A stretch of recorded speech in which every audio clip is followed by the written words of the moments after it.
accept if you want to be recorded or not. That's fine. Okay, Whatever makes easiest for you, baby girl. perfect. Okay, so do you want to kind of just introduce yourself quickly and just say your name and My name is Nonie Slaughter. I'm 70 years old, but still cute. yes.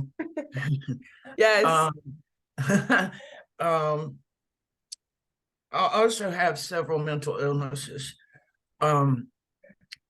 which has been challenging.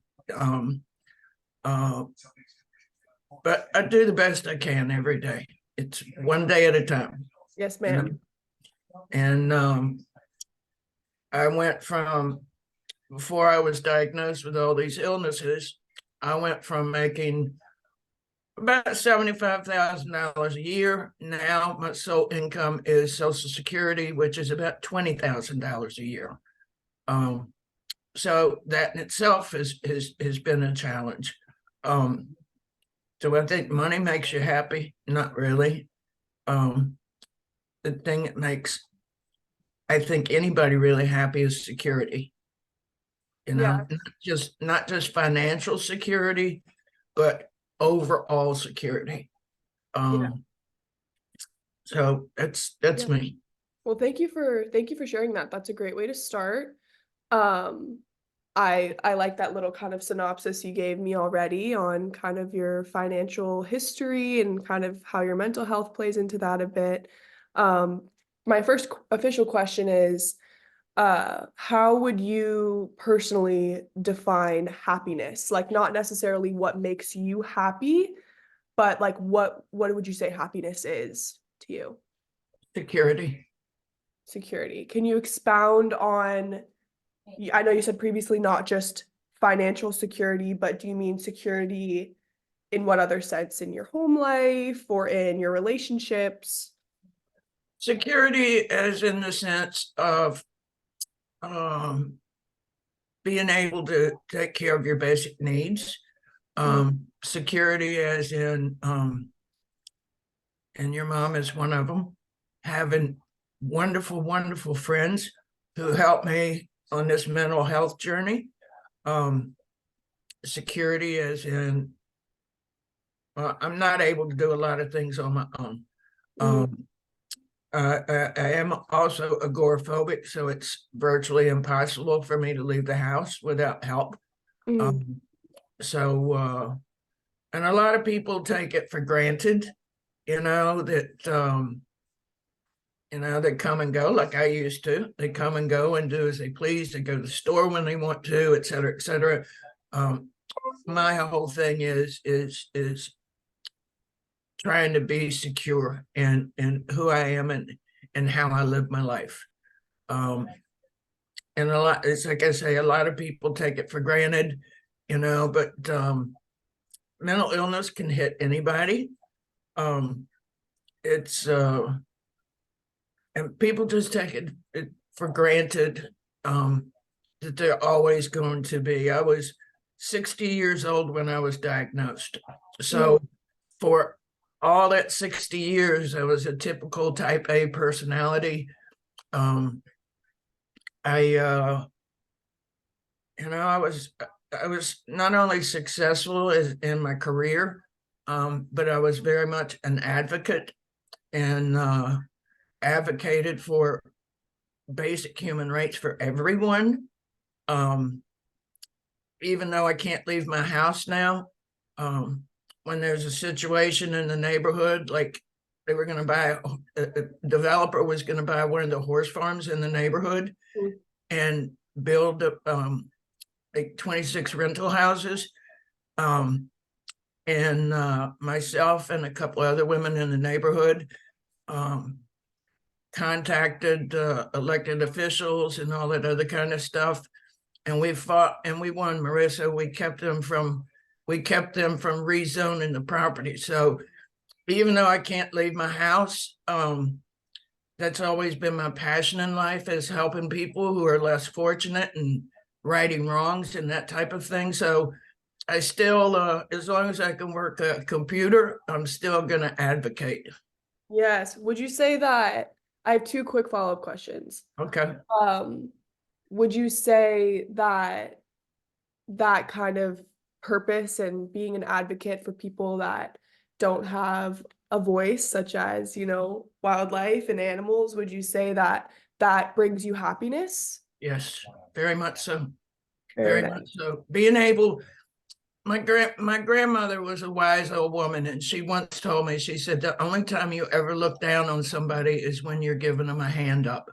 Mm, And I've pretty much lived my life like that, Marissa. And being able to help people, um, it's not that I'm trying to gain recognition or anything, but it warms my heart when I know that I've made somebody else's life easier.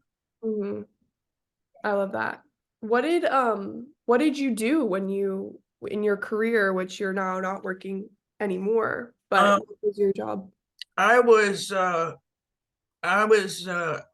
always in the food and beverage industry to some degree. Mhm, Um, I was into catering and event planning. Um, I actually helped plan a couple of uh, events at the White House. mhm, Um, I did event planning for because I spent the vast majority of my career in the Virginia, Washington, D.C. area. mhm, Um, so I helped plan events for different congressmen, senators, that type of thing.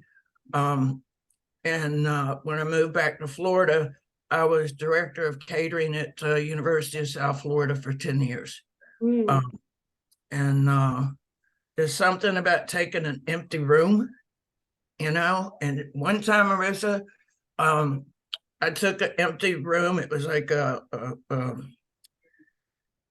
kind of like almost like a gymnasium, and I turned it into a food court. Mm. Um, and I had a week to do it. I had a week to do it, but there's something about just taking an empty room and making it into a magical venue is it very rewarding. Yeah. I'm able to use my right brain and my left brain. I can be very organized, but then I can also be very creative and it was rewarding. It was rewarding. Sounds very nice. I know you, when we first started, you kind of gave, explanation of your financial history. I really love the way that the verbiage you used from financial security to insecurity. I thought that was just such like you put words to what I've been trying to like put words to for like the whole time I've been doing this research paper. So I have to give you credit to that. But I added a quick question in my interview questions of how would you describe, I guess you kind of already have given us that. Like you went from financial security to insecurity as you've now depended on federal aid to somewhat cover your basic needs, even though I know and everyone would know by hearing the number $20,000 a year, that your needs aren't met.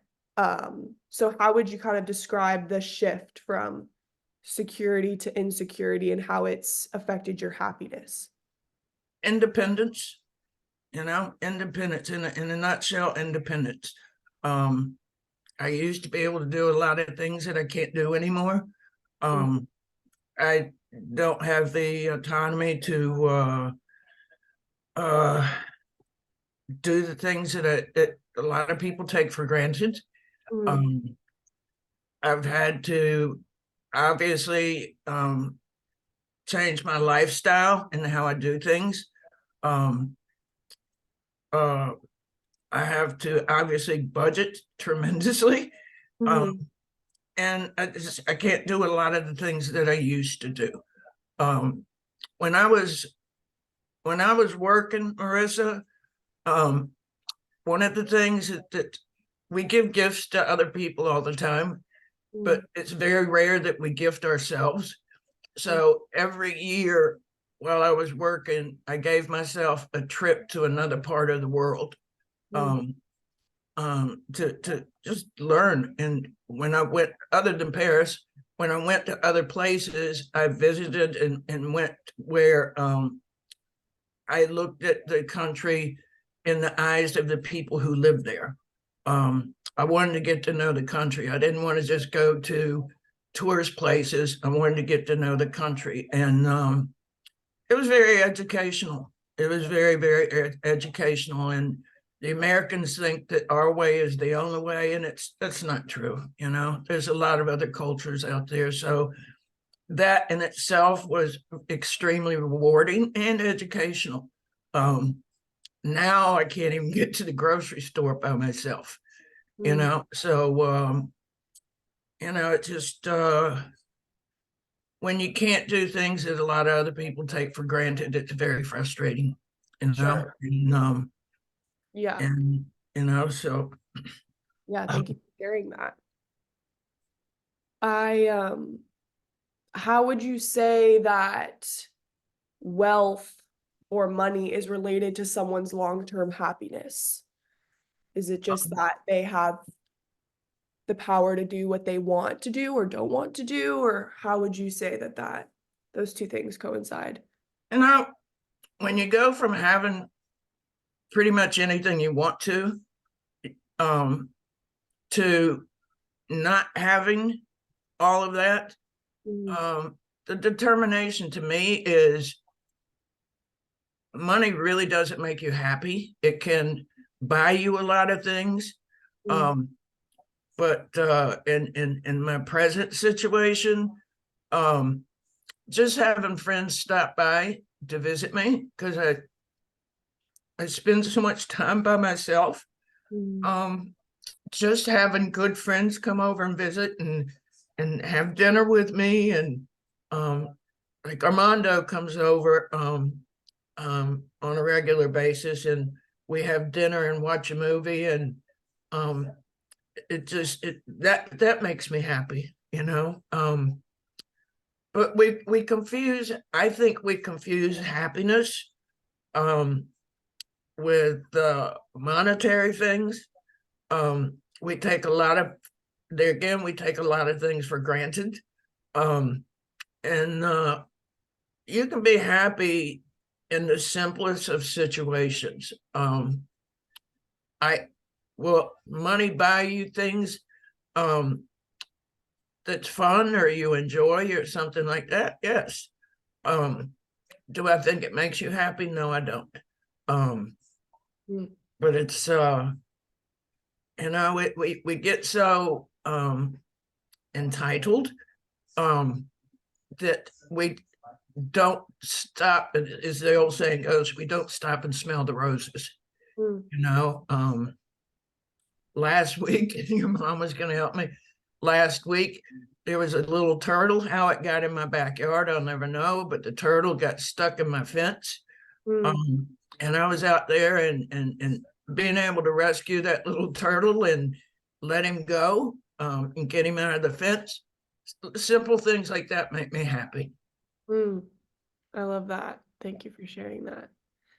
Um, Moving to more thinking about wealth, how much do you think someone has to earn in order to be wealthy? Can you come up with a number and like what would that number be? To be wealthy, Yeah, like what do you think, what number, like income do you think makes someone wealthy? I think it all depends on the person. Um, if you take a migrant worker um, who works hard in the fields and stuff like that, to them, $20,000 would make them feel wealthy. Mm, Um, when you take somebody who um, is professionally successful, um, wealth to them would be a completely different number. yeah, So it all depends on what societal category you fit in. yeah, Um, I agree. I think that makes the most sense because it does depend, doesn't it? yeah, Like like for my mom, who's a lawyer with a doctorate's degree, her wealth is be yeah, much different than even mine, you know, as a young professional. I'm not really that professional though, let's be real. Mhm. Um, okay, now I want to ask you, if you won the lottery and you Uh-huh. won $100 million, Uh-huh. what would you do first? How do you think your life would change? Tell me about it. I would put rain gutters on my house first.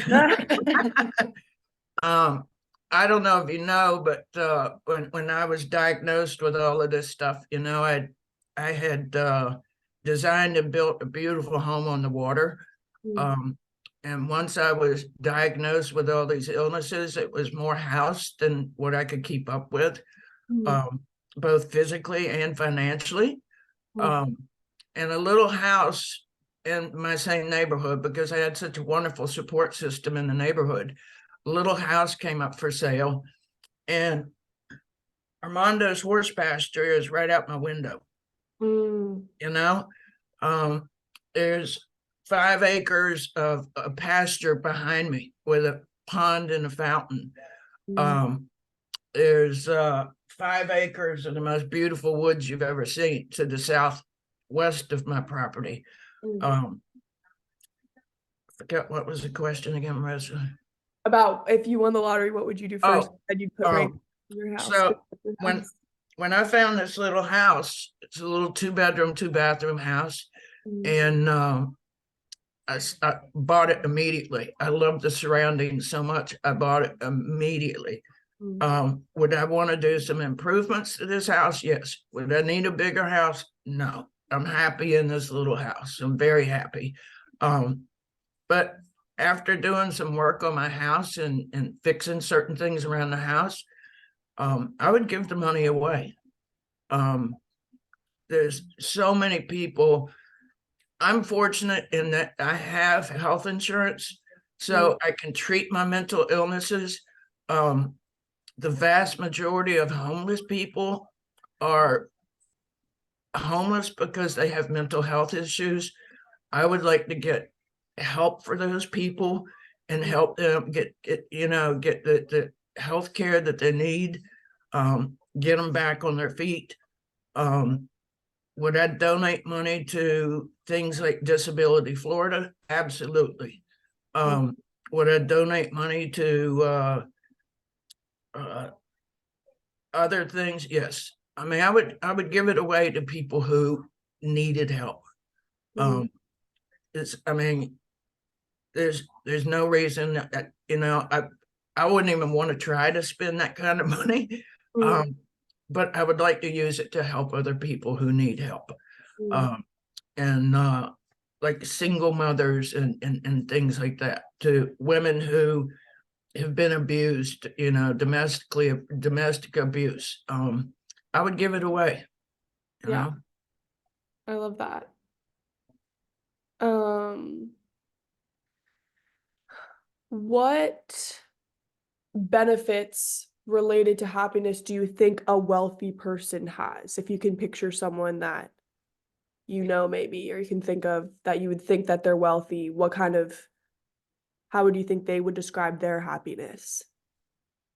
Um, there again, they can do what they want, they can buy what they want. I have found that it's not spending money that made me happy.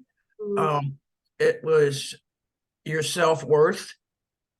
Um, I don't think wealthy people can be just as sad as people who are destitute. mm, Um, yeah, it can buy you a lot of things. It can buy you an awful lot of things. I know when I was making money, I had a shoe fetish, you know, mm, and I had probably 50, 60 pairs of shoes, you know. Did it make me happy when I bought a new pair of shoes? Yeah. have, yeah. have I bought a new pair of shoes lately? No. But I think it's we're all basic human beings, and it doesn't matter if you're poor or you're wealthy.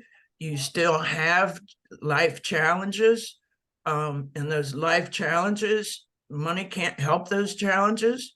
Mm, say if you're in a bad relationship or your child is sick or something like that, all the money in the world is not going to change that, mm. and you're going to have to deal with it.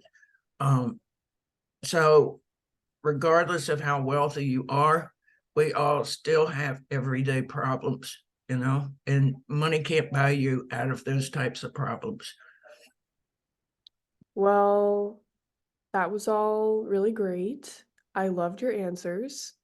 Is there anything else you'd like to kind of tell me about what you think when you think of money and happiness? Anything that you kind of already haven't said, or any words of wisdom? Um, I think people oftentimes confuse happiness with money. Mm, Um, can money make your life easier? Absolutely. Like if I had money right now, Marissa, I would have a full-time driver just to take yeah. me wherever I need to go. Mhm, Um, your mom fusses at me because my house is usually dirty. mm, Um, so she comes in here like a storm. And it's like, you need to do this, you need to do this, you need to do this, just do a little bit every day because of my mental health issues. I get overwhelmed. mm, It's hard for me to take care of my house, much less my own personal hygiene. mm. Um, would I hire somebody to do these things for me? Yeah. Yeah, yeah. you know, but I really, it's like I say, people oftentimes confuse worldly possessions with happiness. When Mm, you're stripped of all of that, like I am, um, you find other things that make you happy. You mm, know, just some days I go outside and the horses see me in the yard and they come to the fence and they're expecting their carrots. You mhm, know, does that make me happy? Yeah, it does. Um, I have a ostentation of peacocks, that come mm. over to my house. That's right. I remember at Horsepower, the peacocks. Yeah, and it's like sometimes they're on my roof having a party.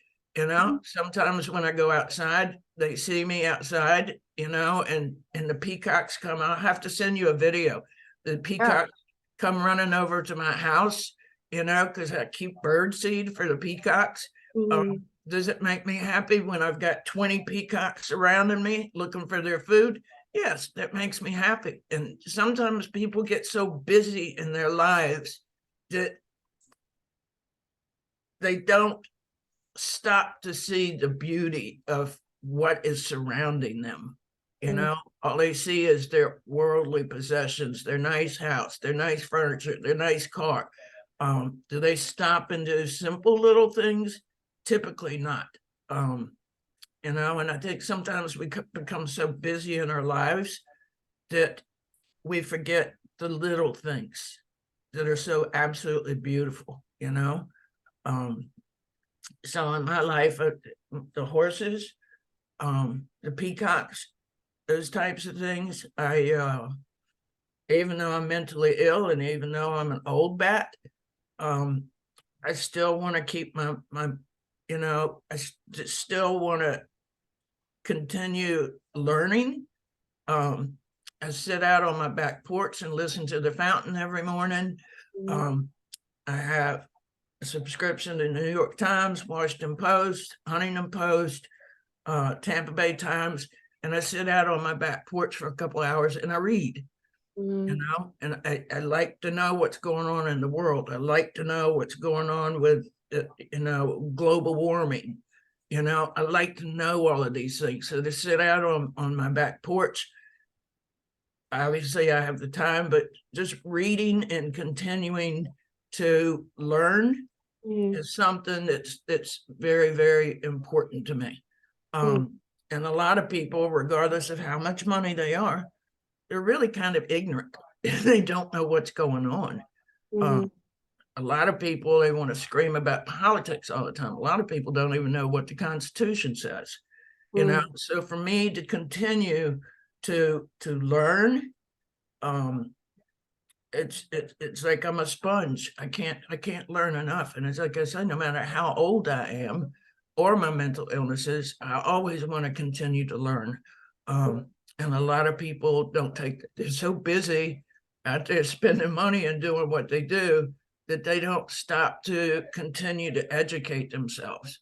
Mm, And I know some people who don't have an education who are pretty damn smart people. I know people who are very well educated that are dumb as dirt. yeah, And it's like sometimes the things that comes out of their mouth, it's just like a dog. I want to go, you know. Um, yeah, so I think it's very important that we stop and do things that people don't normally do. They're so busy, doing yeah, everyday mundane things that they don't stop and appreciate the little things in life. And this country would be a whole lot better off if people would educate themselves. You yeah. know, my father was a poor little country boy, and he started selling insurance door to door. And when he died, he was a multimillionaire, as he built up his own insurance company. Um, and he barely had a high school education, but he read all the time, Marissa, and he educated himself. Um, Mm, and unfortunately, when you talk about wealth, I never really worried about retirement because my father had a trust fund. Um, it was to be dispensed amongst the kids when my stepmother passed, because my father died in 2001. mm, Um, but I never really worried about saving because I knew that I would get my trust fund when my stepmother died, which my share would have been about $2-3 million. And unbeknownst to me, when my father was dying of cancer, my stepmother had him sign a new trust. And mm. as my brother describes it, my daddy's casket wasn't even settled in the dirt good before she withdrew the whole entire trust fund. And stole it. Yeah, yeah. She took Wow. every bit of it. So that would have been my financial security. Um, Mm, but it poof, she just took it, you know. So that obviously would have contributed to financial security for me. yeah, And I didn't find out until she died, like last year, year before last, that the trust fund wasn't there anymore. And I was like, oh man. yeah. you know, Wow. so that was my financial security. But I honestly, it's like I say, I just think people don't take the time. They're so worried about making money or spending money that they just don't take the time to enjoy and appreciate the little things in life. And I think people would be much happier, if they just stopped and enjoyed the simple things in life. And people oftentimes don't do that. To me, um, to feed the horses or the peacocks, that brings me happiness. And a Mm, lot of people don't, you know, I mean, I just think people are so busy and worried about money, money, money, money, money, that mm. they don't appreciate the things that money can't buy, Yeah, you I know? agree. I agree. I think that was all really great, and I yeah, I just love your wisdom there, and I think that that's going to be really helpful when I'm writing my paper. I hope so, baby girl. Yeah, but that was really great, and thank you for sharing all of that, and I'm excited um to kind of break it down more and when I write, but that was great. Well, if there's anything I can do further to help you, Marissa, your mom is like family to me, which Mhm. makes you family to me. So if there's anything I can do to further help you, if you want to follow up with other questions, just let me know, baby girl. I'd be more than glad to help you. Okay. You know, Thank you, Noni. You're the very best. And I'll definitely text you, and I'll text you next time I'm in Florida. please do. I would love Yes. I would love for you to stop by so you can help me feed carrots to the I horses. will. I definitely will, I promise. In the Uh, summer, I'll be there. All right, darling. Love you. Love you. Bye. Bye. I'm gonna